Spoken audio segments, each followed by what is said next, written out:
কথা বলেন, কথা বলেন, কথা বলেন। এরা হলো ছাগলের 3 নম্বর বাচ্চা। বিএনপির লিডারদের বলি, জামাতের লিডারদের বলি, আপনাদের দলের কর্মীর ভিতরে কিছু ছাগলের 3 নম্বর বাচ্চা ঢুকেছে।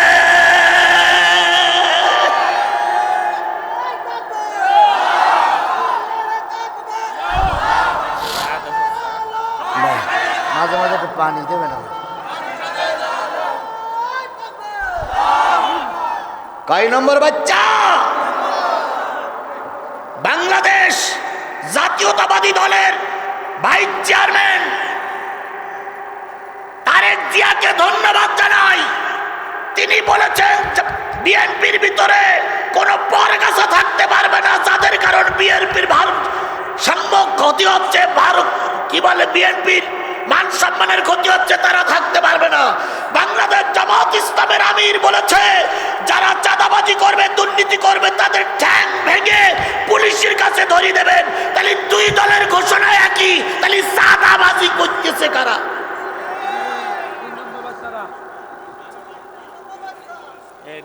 বালি খাচ্ছে কারা? পুকুর খাচ্ছে কারা? চাঁদা তুলতেছে কারা? এরা সব ছাগলের 3 নম্বর বাচ্চা। কথা বলেন, কথা বলেন, কথা বলেন। বাংলাদেশ জামাত ইসলামী এদের কখনো আশ্রয় দেয়নি, দেবে না। কথা বলেন, কথা বলেন, কথা বলেন। কথা বলাই বললাম না? ঠিক বললাম? আপনি জামাত ইসলাম করবেন কি না করবেন ওটা আপনার ব্যাপার, কিন্তু বাংলাদেশ জামাত ইসলামের পক্ষ থেকে আমরা এই আশা ব্যক্ত করতে পারি কোন ছাগলের 3 নম্বর বাচ্চা জামাতে চান্স পায় না। জামাত ইসলাম করতে গেলে প্রথম সদস্য ফরম পূরণ করা লাগে, তারপরে কর্মীর ঘোষণা দিতে গেলে রিপোর্ট টাকা লাগে, রিপোর্ট টাকার পরে নেতার কাছে আপনার রিপোর্ট বই দেখায় কয়েক বছর কয়েক মাস পরে আপনাকে কর্মী ঘোষণা হওয়া লাগে। ঘোষণা করার পরে তারপর আপনাকে কোরআন অধ্যয়ন করা লাগে, হাদিস অধ্যয়ন করা লাগে, ইসলামী সাহিত্য পড়া লাগে, 5 ওয়াক্ত নামাজ পড়া লাগে, দাওয়াতি কাজ করা লাগে, জামাতের বৈঠকে অংশগ্রহণ করা লাগে, তারপর আপনি কর্মী। আর আমি ঢুকে পার জোবাত জোবাত জোবাত। نحمده ونستعينه ونستغفره ونعوذ بالله من شرور أنفسنا ومن سيئات أعمالنا. من يهده الله فلا مضل له ومن يضلله فلا هادي له. ونشهد أن لا إله إلا الله وحده لا شريك له الذي أرسله بالحق بشيرا ونذيرا وداعيا إلى الله بإذنه وسراجا منيرا. فقد قال الله تعالى في كلامه المجيد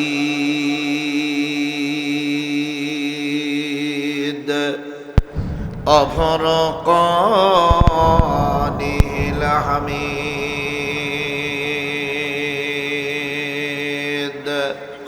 أعوذ بالله من الشيطان الرجيم. بسم الله الرحمن الرحيم. يا أيها الذين آمنوا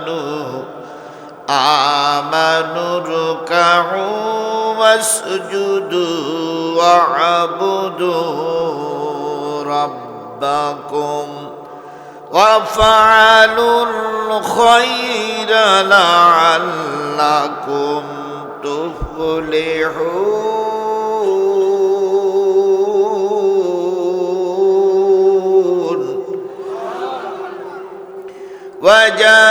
وجاهدوا في الله الله حق جهاده هو اجتباكم وما جعل عليكم في الدين من حرج ملة أبيكم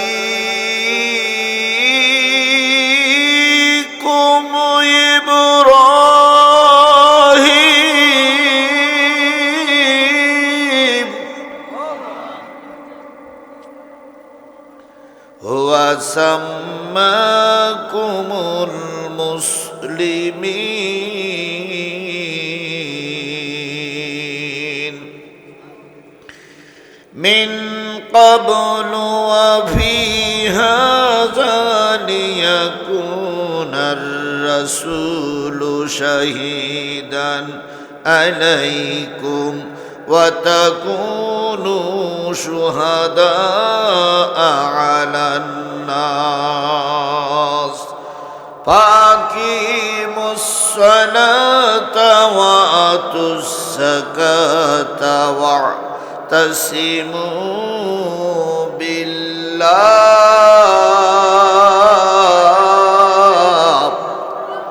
هو مولاكم فنعم المولى ونعم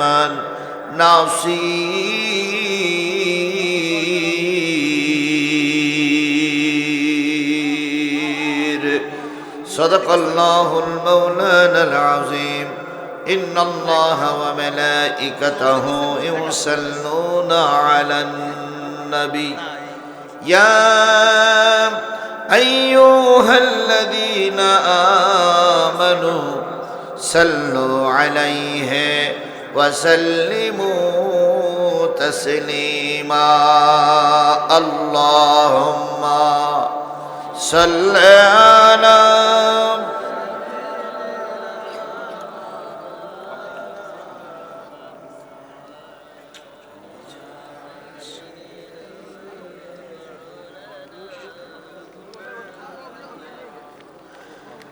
मोहब्बतेर सहित जोरे सोरे बोलुन अल्लाहुम्मा सल्लि अला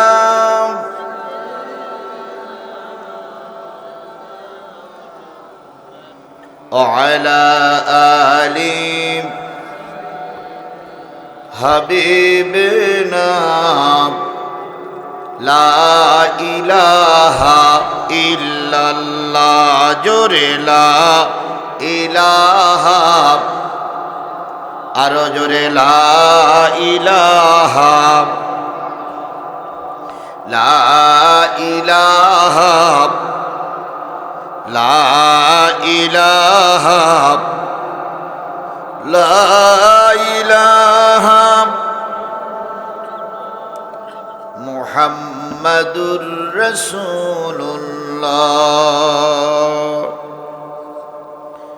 সকলে জবান খুলে একসাথে এক বাক্যে বলছি সাল্লাল্লাহু আলাইহি ওয়াসাল্লাম।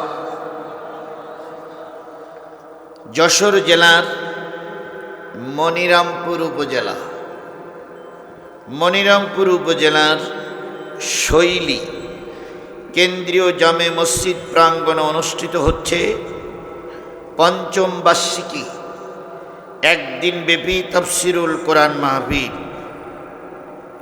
4 ফেব্রুয়ারি 2025 21 মাঘ 1431 বাংলা রোজ মঙ্গলবার। আজকের এই মাহফিলের স্বনামধন্য সম্মানিত সভাপতি জনাব মোল্লা মোহাম্মদ আব্দুস সাত্তার সাহেব, সভাপতি শৈলী কেন্দ্রীয় জামে মসজিদ। সম্মানিত ভাই পরিচালক হাফেজ মোহাম্মদ আলী হাসান মুকুল, ইমাম শৈলী কেন্দ্রীয় জামে মসজিদ। আজকের মাহফিলের সম্মানিত প্রধান অতিথি জনাব গাজী আব্দুস সাত্তার, সাবেক চেয়ারম্যান ও আহ্বায়ক 8 নম্বর হরিহরনগর ইউনিয়ন বিএনপি।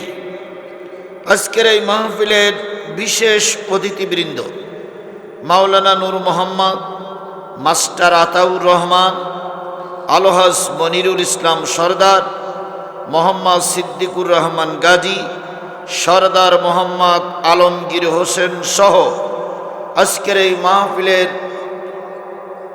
বিশেষ অতিথিবৃন্দ, দাওয়াতি অতিথিবৃন্দ, আলোচনা করে ধন্য করেছেন বিশিষ্ট ইসলামী চিন্তাবিদ, ধর্মীয় আলোচক, সুললিত কণ্ঠের অধিকারী, অনর্গল ভাষায় যিনি কবিতা বলতে পারেন এমন একজন আলোচক, আমাদের প্রিয় ভাই হযরত মাওলানা খলিলুর রহমান আজাদী সাতক্ষীরা, ধর্মীয় আলোচক, এসএ টিভি, মোহনা টিভি ঢাকা সহ গর্বিত মায়ের গর্বিত সন্তান শ্রদ্ধেয় ওলামায়ে হযরত, আমার বাম পাশে বসে আছেন অধ্যাপক জনাব জাহাঙ্গীর আলম সহ আজকের এই মাহফিলের মেহমান বৃন্দ, জিকরগাছা এবং মনিরামপুর থেকে আগত দিনদার, পরেশগার, মুত্তাকি মুসলমান ভাই ও বন্ধুগণ, পদ্মায় অবস্থানরতা শ্রদ্ধাশীলা মা ও বোনেরা, সকলকে নিয়ে আবারও সালাম বিনিময় করছি। আশা করছি সালামের জবাবটা সবাই মিলে জোরে সোরে দিবেন। আসসালামু আলাইকুম ওয়া রাহমাতুল্লাহি ওয়া বারাকাতুহু। আল্লাহ পাকের দরবারে লক্ষ কোটি শুকরিয়া, যিনি আপনাকে আমাকে সুস্থ রেখেছেন। কি রেখেছেন? সুস্থতার চাইতে বড় নেয়ামত আর পৃথিবীতে কিছুই নাই। আপনার অনেক টাকা হাসপাতালে পড়ে আছে, অনেক ক্ষমতা, সব সময় পেট টিস টিস টিস টিস করে ব্যথা করে। আপনি বিরাট টাকার মালিক, হয়েছে ক্যান্সার। আপনি কি সুখী না দুঃখে? জোরে বলেন, সুখে আছেন না দুঃখে আছেন? আবার টাকা পয়সা কিচ্ছু নাই, কিন্তু আল্লাহ রাব্বুল আলামিন আপনাকে বড় বড় রোগ থেকে হেফাজত করেছেন।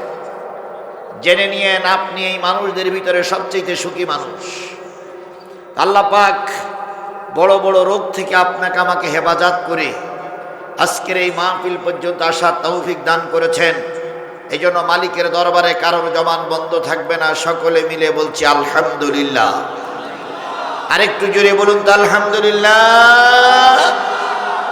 আল্লাহ বলতেছেন, সাব্বাহা লিল্লাহি মা ফিস সামাওয়াতি ওয়া মা ফিল আরদ ওয়া হুয়াল আজিজুল হাকীম।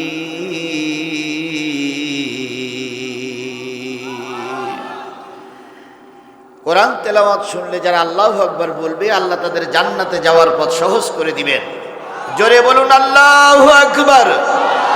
আরেকটু জোরে বলুন আল্লাহু আকবার। সাব্বাহা লিল্লাহি মা ফিস সামাওয়াতি ওয়া মা ফিল আরদ। বান্দা শোনো, আসমানে যা আছে, জমিনে যা আছে, আসমানের নিচে যা আছে, জমিনের উপরে যা আছে, সাগর উপসাগর, নদ নদী, খাল বিল, পুকুর পুষ্করিণীর ভিতরে যা আছে, ইচ্ছায় হোক আর অনিচ্ছায় হোক, শুকরিয়া আদায় করে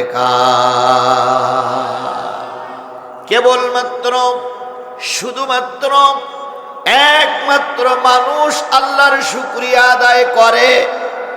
জোরে বলেন করে। আরেকটু জোরে বলেন করে। অথচ আল্লাহ আপনাকে আমাকে তৈরি করেছেন, ওয়ামা খালাকুতুল জিন্না ওয়াল ইনস ইল্লা লিয়াবুদুন।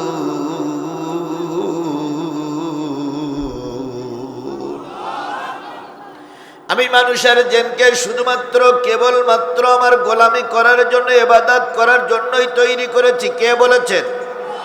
তাহলে সকল ক্ষেত্রে গোলামি হবে কার? ইবাদত করবেন কার? কথার মাধ্যমে ইবাদত হবে আল্লাহর, কাজের মাধ্যমে ইবাদত হবে আল্লাহর, কর্মজীবন হবে আল্লাহর দেওয়া বিধান অনুসারে। তাহলে আপনি না আল্লাহর বান্দা, আপনি না মুসলমান।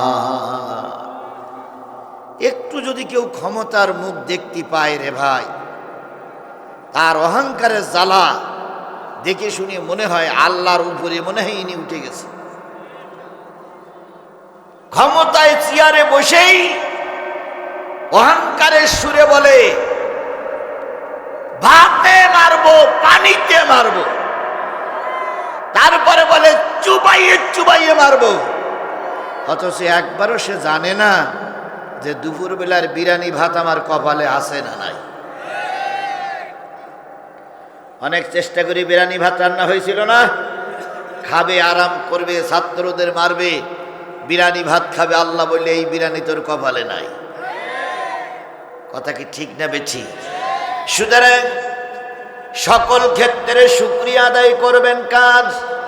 আরেকটু জোরে বলেন, যেভাবেই হোক আপনি এমপি হয়েছেন, জনগণ ভোট দেখ আর নাই দেখ আপনি এমপি, রাতারাতি আপনি এমপি হয়েছেন, গেছেন জাতীয় সংসদে, স্পিকার আপনাকে 20 মিনিট টাইম দিয়েছে, আপনি দাঁড়িয়ে শুরু করেছেন, মাননীয় স্পিকার আপনি আমাকে সময় দিয়েছেন, এই জন্য আপনাকে ধন্যবাদ।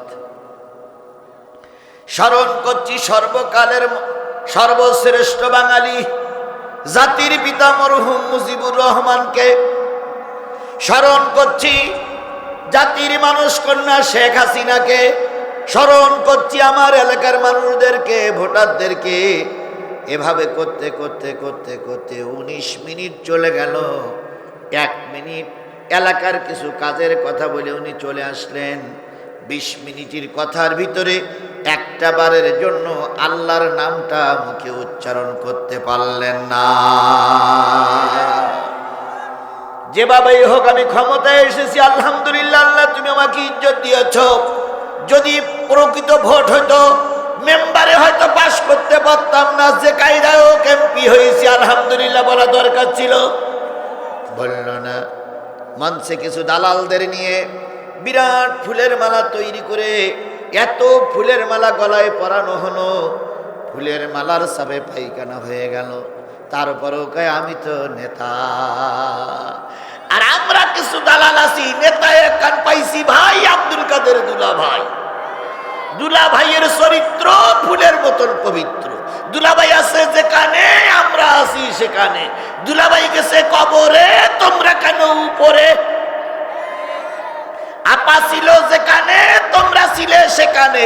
আপা গেছে ওপারে, তোমরা কেন এপারে? ঠিক?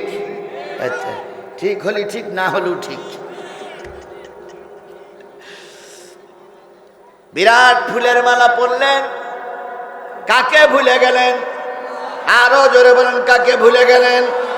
আল্লাহ বলে, বান্দা তোর এত কিছু আমি করে দিলাম, তারপরে তুই আমারে ভুলে গেলি। আজকে যারা তোর গলায় পরাচ্ছে ফুলের মালা, লিখে রাখ, অল্প কিছুদিন পরেই ওরাই পরাবে তোর গলায় জুতোর মালা। হয়নি? হয়নি? আমরা পালাই না, আমরা পালাবো না, পালানো জাত নয়। শেখ হাসিনা পালায় না। ফখরুল সাহেব একটু আপনার বাসায় জায়গা দিবে? বলিনি? বলিনি? বাংলাদেশের কোন রাজনৈতিক দলের নেতারা ক্ষমতাচ্যুত হয়ে পালাই যায়নি। বিএনপি ক্ষমতাচ্যুত হয়েছে, পালাইনি। কথা বলেন ঠিক না বে ঠিক? হোসাইন মোহাম্মদ এরশাদ 9 বছরের রাজা, 10 বছরের সাজা, পালাইনি। বাংলাদেশ জামাত ইসলামীর শীর্ষস্থানীয় নেতাদেরকে সম্পূর্ণ অন্যায়ভাবে ফাঁসির কাস্টে ঝুলানো হলো। আল্লামা সাঈদীকে জেলে ধুকে ধুকে মেরে দেওয়া হলো। শিবিরের নেতা কর্মীদের ধরে রাজপথে 3 রাস্তার মুখে গুলি করে মারা হলো। তারপরে বাংলাদেশ জামাত ইসলামী 1 সেকেন্ডের জন্য ময়দান ছেড়ে পালিয়ে যায়নি।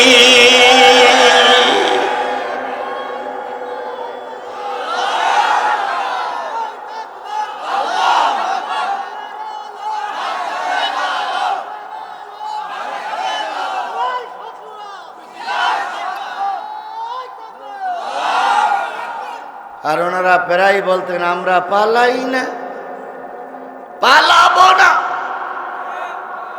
অথচ ছাত্রদের এক ধাক্কায় টোপলা টুপলি বেঁচে নিয়েই মামুর বাড়ি না, দুলাভাইয়ের বাড়ি, আপা গেছে দুলাভাইয়ের কাছে। কথা বলেন, কথা বলেন, কথা বলেন। আল্লাহ রাব্বুল আলামিন বলেন, বান্দা যেভাবেই থাকো, যে অবস্থায় থাকো, বিপদে থাকো, মুসিবতে থাকো, কার শুকরিয়া আদায় করবা? তাহলে আমরাও শুকরিয়া আদায় করব কার? কারোর জবান বন্ধ থাকবে না, সবাই মিলে বলছি আলহামদুলিল্লাহ। কার শুকরিয়া আদায় করলাম? খুশি হলো কে? আর আলহামদুলিল্লাহ এই শব্দটা মেনে নিতে পারে না, সহ্য করতে পারে না, গ্রহণ করতে পারে না, তিনি কে? শয়তানকে এই মজলিসে আছে? আছে? একদম সত্যি কথা। সেই শয়তানকে একটু দেখান তো। আমি কোনোদিন শয়তান দেখিনি ভাই, আজকে একটু শয়তান দেখি যাই। শয়তান আছে? আরে থাকলি দেখা। বেরোবে না? আচ্ছা, আমি দিয়ে কয়জন বক্তা ওয়াজ করেছে? না, সন্ধ্যেবেলা তার কোনো বক্তা ওয়াজ করিনি। 60 জন। আচ্ছা, 60 জন বক্তা ওয়াজ করেছে, 60 জন বক্তাই কি আউযুবিল্লাহ বিসমিল্লাহ পড়িছে? তাহলে শয়তান তারাই নিয়ে দোয়া কি? তাহলে প্রত্যেকটা বক্তা আউযুবিল্লাহ বিসমিল্লাহ পড়লো, তাহলে শয়তান কি করে থাকবে? তারপরেও আছে। আচ্ছা বলেন তো, মসজিদগুলো কি শয়তান থাকে? থাকে? যদি নাই থাকে তো জুতো চুরি করে কারা? এদিক জুতো চুরি হয়, তাহলে মসজিদেও শয়তান আছে, এখানেও শয়তান আছে, এখানেও শয়তান আছে, এখানেও শয়তান আছে। যদি বলেন হুজুর দেখাই দেন, এইবার আমি দেখাই দিচ্ছি, আপনি দেখে নেন, চোখ মোটা করতে তাকান, এক্ষুনি শয়তান দেখে যাবে। সেটা কেমন? আলহামদুলিল্লাহ বলে খুশি হয় কে? আর আলহামদুলিল্লাহ মেনে নিতে পারে না কে? এবার আলহামদুলিল্লাহ বলার সময় ডাইনি বামে সামনের দিক তাকাবেন। যদি আলহামদুলিল্লাহ না বলে, বগলের দলায় দোকান হাত দেবেন, দিয়ে উঁচু করে ধরে বলবেন হুজুর মাল পাওয়া গেছে। কে বলতে পারবেন না? বলতে পারবেন না? বলতে পারবে? এই ছেলেরা তোমরা বলতে পারবে না? এইবার আলহামদুলিল্লাহ বলার সময় ডাইনি বামে পিছনে দেখতে পাবেন, ডাইনি বামে সামনের দিকে তাকাবেন, তাকাই কার নাম উচ্চারণ করবেন? আল্লাহর নাম। তাহলে সবাই সামনের দিক তাকাই বলুন তো আলহামদুলিল্লাহ।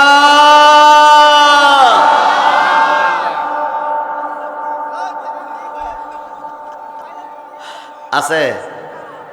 প্রশংসা সবই কেবল তোমারি, প্রশংসা সবই কেবল তোমারি, রব্বুল আলামিন।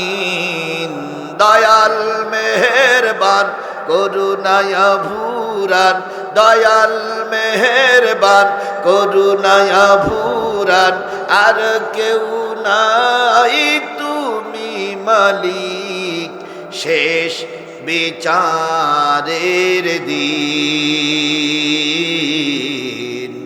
শেষ বিচারের দিন। বিশ্ব মানবতার শ্রেষ্ঠ বন্ধু, সমস্ত নবী রাসূলদের শ্রেষ্ঠ রাসূল, আমাদের প্রিয় ভাজন নেতা, যার সুপারিশ ছাড়া কোনো মানুষ জান্নাতে যেতে পারবে না। বলুন তো, নবীর চাইতে ভালো মানুষ সমাজে কেউ ছিল? বর্তমান কেউ আছে? কিয়ামত পর্যন্ত যদি নবীর চাইতে ভালো মানুষ তালাশ করা হয়, পাওয়া যাবে? কেন যাবে না? আল্লাহ নিজেই বলতেছেন, ওয়াইন্নাকা লাআলা খুলুকিন আযীম।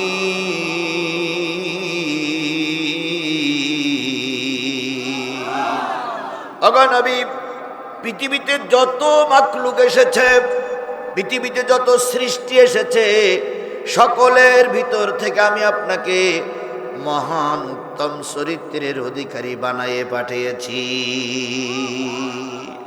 আপনার সঙ্গে পৃথিবীতে আর কারোর তুলনা হবে? আল্লাহর নবী দেশের রাষ্ট্রনায়ক ছিল না? ছিল না?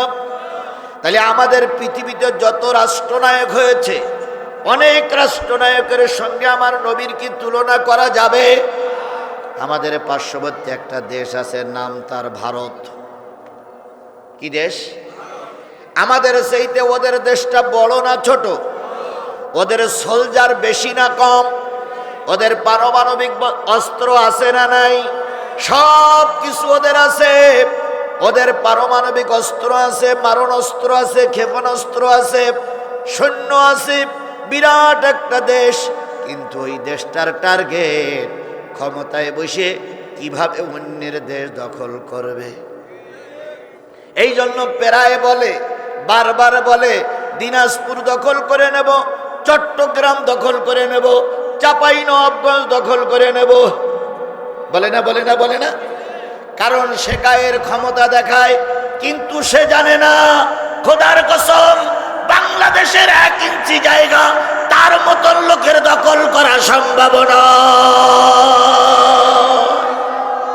যদি বলেন কেন? তোমার আছে অনেক বড় দেশ, অনেক মানুষ তোমার দেশে, কিন্তু একটা জিনিস ভারত শুনে রেখো, তোমার লোক যদি যুদ্ধ করতে মারা যায় সে যাবে আল্লাহর জাহান্নামে। আমার দেশের পারমাণবিক বোমা নাই, আমার দেশে সোলজার নাই, আমার দেশে মারণাস্ত্র নাই, কিন্তু আমার দেশের লোকদের আছে বুক ভরা ঈমান। আমার একজন কৃষক যদি রাজপথে মারা যায় সে যাবে আল্লাহর জান্নাতে, আর তোমার দেশের একজন সেনাবাহিনী যুদ্ধ করতে মারা গেলে সে যাবে আল্লাহর জাহান্নামে। তারপরে ওই পাশে আছে পাকিস্তান, এ পাশে আছে বাংলাদেশ, আর এক পাশে আছে আফগানিস্তান, আর খোদ ভারতের ভিতরে আছে জম্মু কাশ্মীর। সবাই মিলে যদি একবার তাকবীর ধ্বনি দেয়, ভারতের মোদি শুনে রাখো, মুসলমানরা যদি একবার তাকবীর ধ্বনি তুলে উচ্চারণ করে নারায়ে তাকবীর স্লোগান দেয়, মোদির বাচ্চা মোদি দুটির গিরে দেওয়ার সময় পাবা না।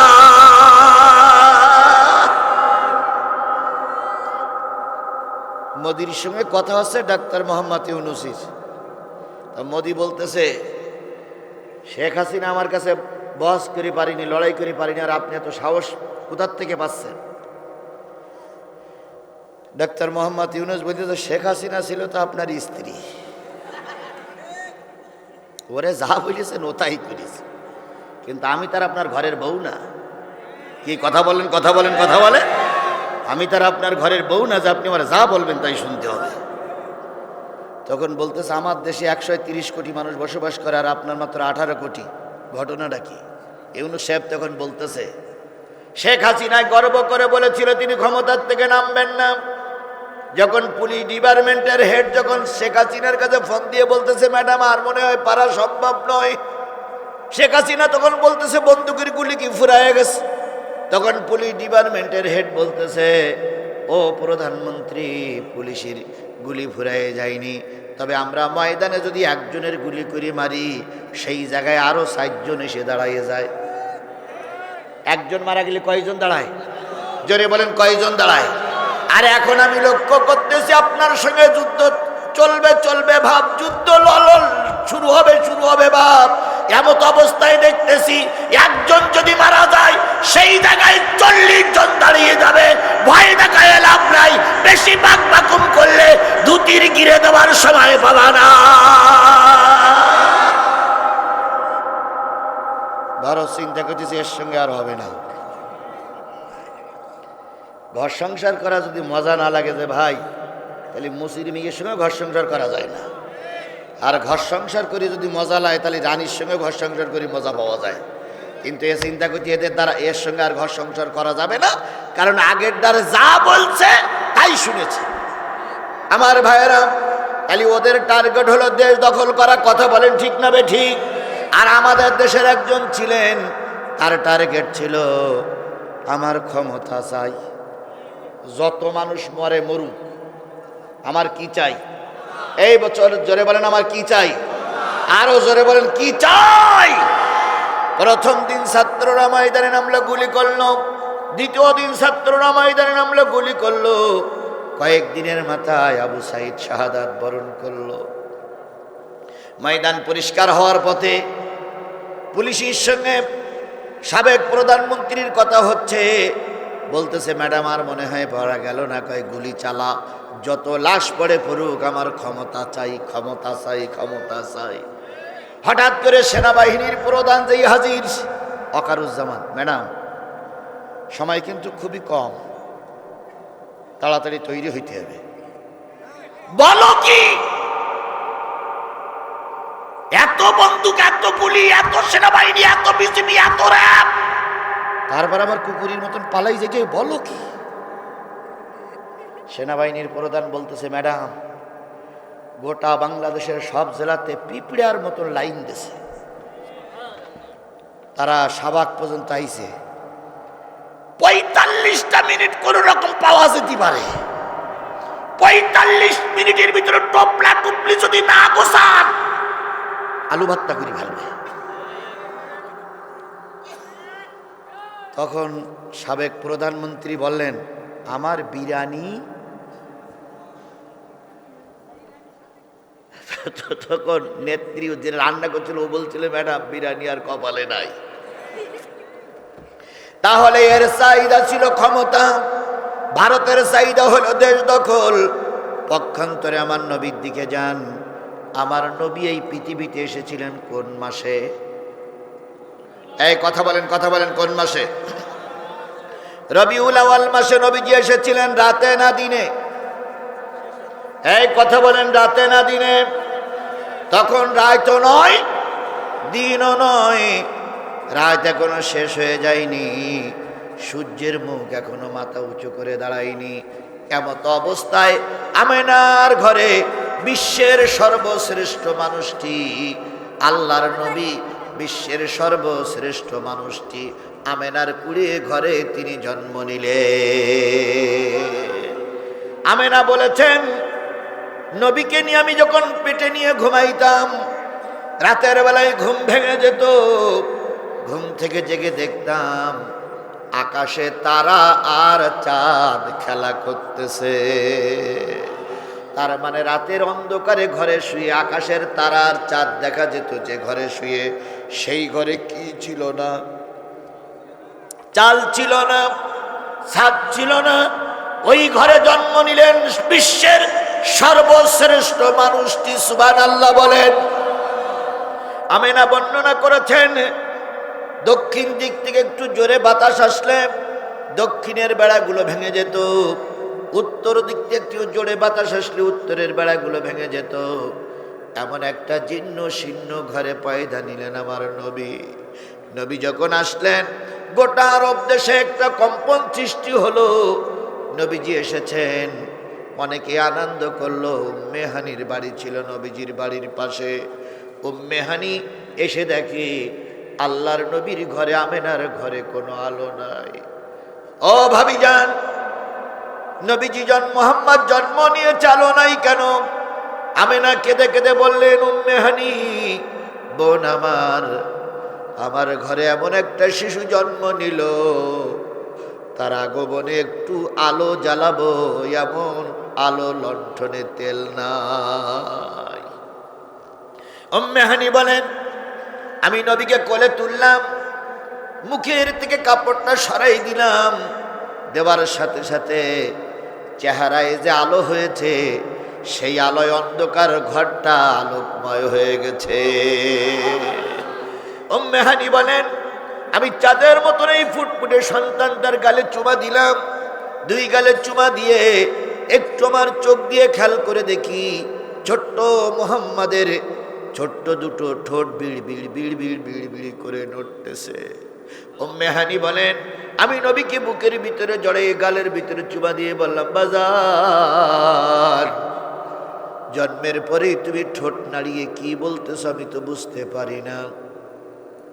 কিছুদিন পরে যখন নবী বড় হয়ে গেলেন, উম্মে হানি জিজ্ঞেস করেছিলেন, ও ভাতিজা জন্মের পরে কি বলেছিলেন?